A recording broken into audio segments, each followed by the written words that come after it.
Howdy, y'all. Welcome to Liberty Call. Today is Monday, June 26, 2023. Hope everybody's having a fantastical day. I am Raymond Dahlman, your humble host here at the Liberty Call. And if it's your first time watching, please give me some thumbs up, likes, shares, subscribes, follows, all that good stuff. And I hope everyone had a good weekend. It is sunny here. A little warm today. It's up, my computer says 84 degrees where I'm at. Did some light yard work earlier today. Had to get the string trimmer out and knock down all the high stuff around the driveway and in the very front of the house. But anyways, so like I said, hope everyone had a fantastical weekend, and markets again, kind of me, not really taking any major jumps in the positive direction. I see a lot of red here and there, but do see some greens occasionally here. So, all right, let's go ahead and jump into the numbers and see how things started out for the week. Dow Jones was down or flat at down 0.04%, 12 points, closed at 33,714. S&P 500 was down 0.45%, closed at 4328. NASDAQ was down 1.16% today, closed at 13,335. The VIX was up. The VIX was up 6.03% today. It's currently at 1425. Canada was up 0.87. Brazil was down 0.62, and Mexico flat at down 0.01. Over in Europe, Germany was down 0.11. Same with the UK. France was up 0.29%. Netherlands was up 0.12%. Spain up 0.09. Italy up 0.12. Switzerland down 0.71, and Portugal up 0.68%. Both Russian exchanges in the red today. The MOEX down 1.36, the RTSI down 1.79. And all the overnights in Asia were red. The Nikkei in Japan was down 0.25%. The Australia was down 0.29%. New Zealand was down 0.75%. In China, the Shanghai was down 1.48%. The Shenzhen Component down 1.69%. China A50 down 1.49%. DJ Shanghai down 1.51%. Hang Seng down 0.51%. And the Taiwan weighted was down 0.83% for the day. So like I said, it doesn't look like everybody's super excited about where things are headed. I think folks have kind of come to the realization that the Fed's not going to bend at this moment. Maybe later, but not right now. And actually, there's a need to, I was going to play a podcast. I'll save it for Friday. So we'll watch that on Friday together. All right, let's go ahead and move on over to the weekly economic updates. Stocks took a breather last week as investors digested the previous week's surge and the month-to-date solid gains. The Dow Jones Industrial Average lost 1.67%, while the S&P 500 fell 1.39%. NASDAQ dropped 1.44%, and internationals tumbled 2% even. The rally stalls. The stock market drifted lower last week as the tug of war between bulls and bears played out in a week that was light on market moving news. After falling in the first few days of the holiday shortened trading week, stocks rebounded on Thursday to recover some of the week's losses. Stocks looked past congressional testimony of Fed Chair Powell, who said 2 more rate hikes are likely in the wake of interest rate hikes by central bankers in the UK, Switzerland, Norway, and Turkey. The retreat continued on into Friday, fueled by global growth fears from new economic data indicating more robust economic slowdowns in the Eurozone, Japan, and Australia. Housing sentiment improves. Home builders' confidence edged into positive territory for the first time in 11 months, aided by strong demand, low inventory, and recovering supply chain.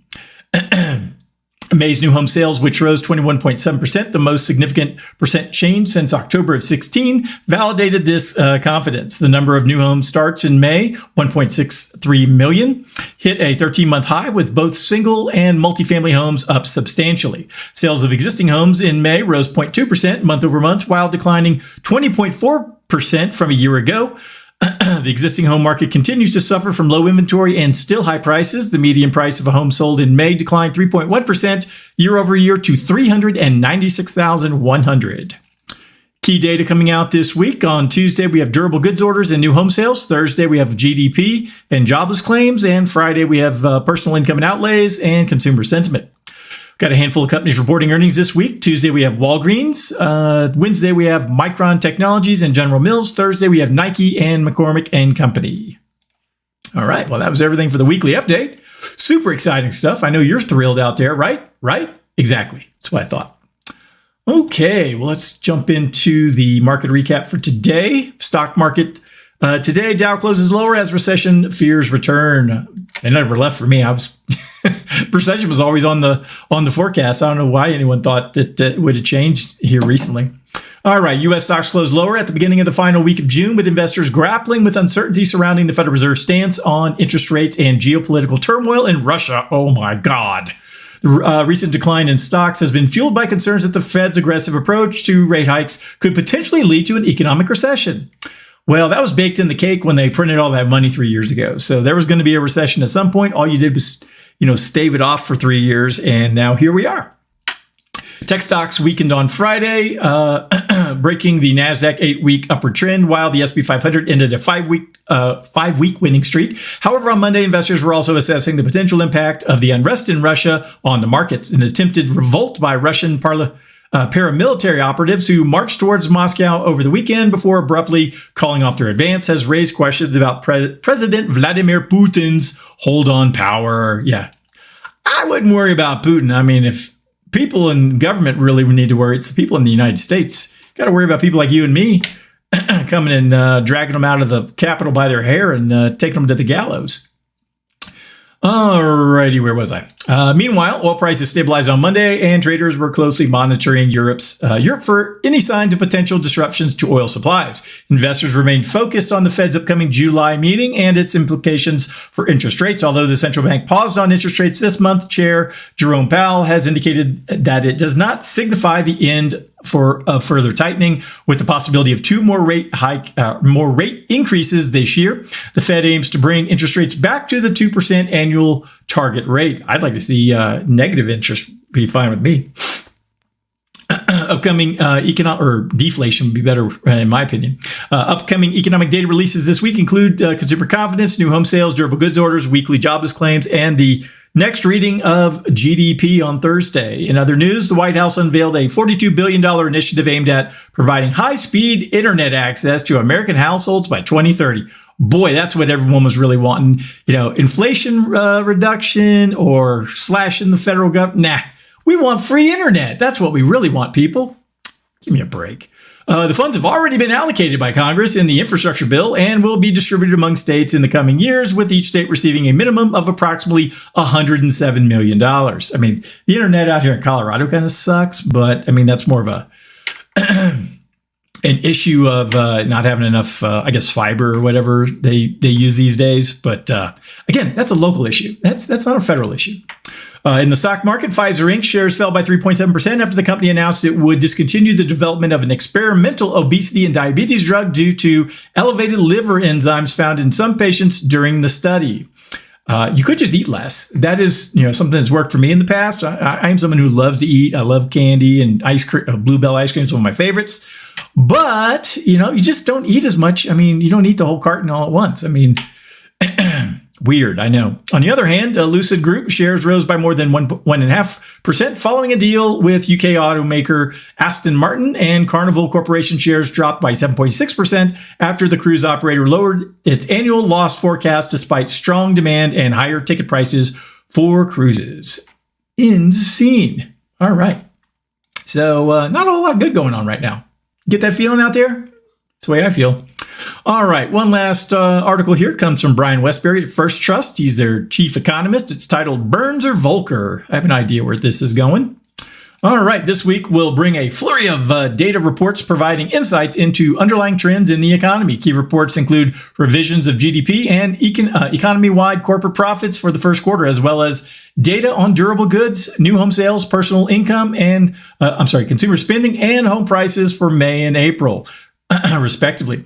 Additionally, regional manufacturing reports for June by various Federal Reserve banks will be released. While these reports will shed light on recent economic trends, the focus will be on the Federal Reserve's report on money supply, which might receive less attention from the media and investors. The measures of money supply, such as M1, M2, and M3, have all been declining lately, indicating a tight monetary policy by the Fed. The report on Tuesday will reveal whether the tightness has persisted in recent months and whether it can effectively bring inflation down to the Fed's 2% target.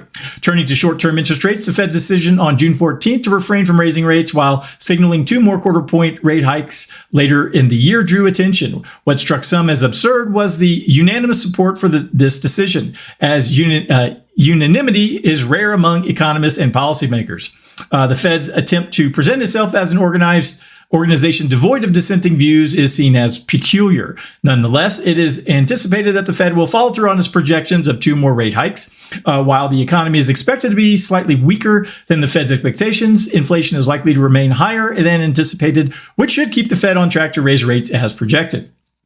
Another factor that could prompt the Fed to raise rates in July is the persistent inflation problem in the UK. The UK's consumer price index showed an 8.7% increase in the year ending in May, which has led the Bank of England to continue raising rates despite the risk of a major recession.